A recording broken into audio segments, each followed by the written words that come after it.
Welcome to Mindful. I am Sandeep Sinha. Today we unlock one of the deepest emotional keys in storytelling, catharsis. In every powerful story, there comes a moment that shakes us, a moment when the hero falls, fate turns cruel, and our heart aches, and strangely, we feel better for it. That's not just emotion, that is catharsis. The term catharsis comes from the ancient Greek word katharsis, meaning cleansing or purging. In literature, especially in tragic drama, catharsis refers to the emotional release experienced by the audience after witnessing the downfall, suffering, or transformation of a character, usually a tragic hero. But this isn't just any emotional moment. Catharsis is a carefully crafted experience. It draws us into a story, arouses emotion like pity and fear, and then leads us to a deep emotional resolution, a kind of mental and moral purification. The concept of catharsis was first introduced by Aristotle, the great Greek philosopher, in his work Poetics, the foundational text of literary theory. According to Aristotle, the goal of tragedy is to bring about the catharsis of emotion, especially pity, eleos, and fear, phobos. When we watch a tragedy unfold, we feel pity for the hero's undeserved misfortune and fear because we see that such a fate could happen to anyone, even ourselves. And when the play ends, those intense emotions that have been purged, leaving us with sense of balance, clarity, and even peace. Catharsis involves three essential steps. First, emotional arousal. The audience feels deep emotions like pity, fear, or sorrow. Second, emotional identification. We connect with the characters, especially the tragic hero. Third, emotional release. As the story resolves, we experience a satisfying emotional release. It is not just about crying at the end of a sad play. It's about psychological effect of confronting human suffering, fate and flaws and coming out emotionally renewed. One of the most famous examples of catharsis is in Sophocles' Greek tragedy Oedipus Rex.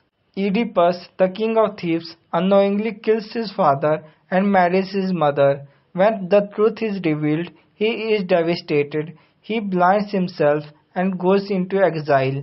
The audience feels deep pity for Oedipus because he don't know the truth, and fear because such a reversal of fortune seems terrifyingly possible in the grand design of fate.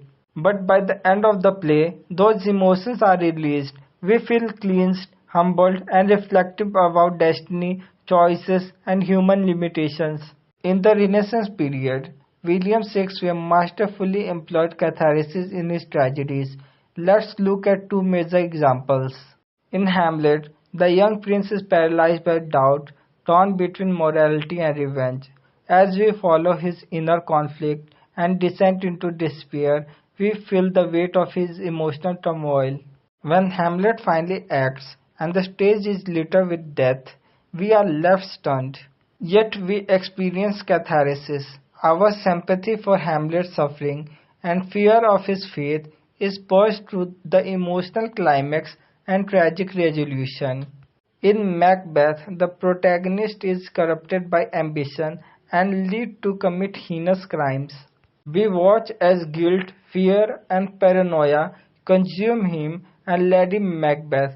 Their descent into madness is terrifying. But when Macbeth dies and order is restored, the emotional storm clears. We feel a moral and emotional release, a catharsis that reflects on justice, consequences, and fragility of human sanity. You may wonder, why do we seek tragic stories that makes us cry or feel intense sorrow? The answer lies in catharsis. Aristotle believed that catharsis serves a therapeutic function. It helps us confront painful truths, explore deep emotions, and ultimately heal through the art of drama. It teaches empathy, it purifies fear, it connects us to a shared human condition. Though the concept began in classical tragedy, catharsis has found a place in modern storytelling too. Films, novels, and even songs use cathartic moments to touch us deeply. Think of movies like Titanic or The Pursuit of Happiness. Each presents human suffering, but through that suffering, we gain something emotional, relief, reflection, or a sense of hope.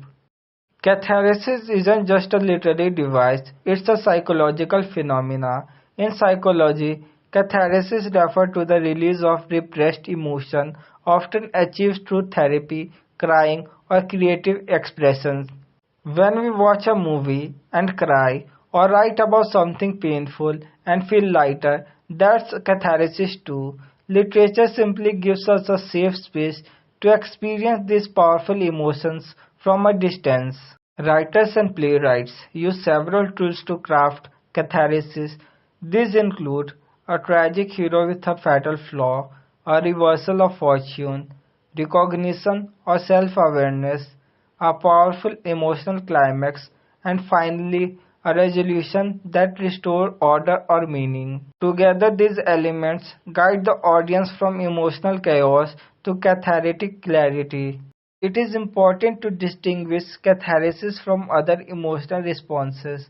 Catharsis is not just sadness or fear or relief, it is composite experience unique to the structure of tragic storytelling. It's what makes a tragedy unforgettable. It's why we return to Hamlet, to Macbeth, to Oedipus, not for happy endings, but for profound emotional truth.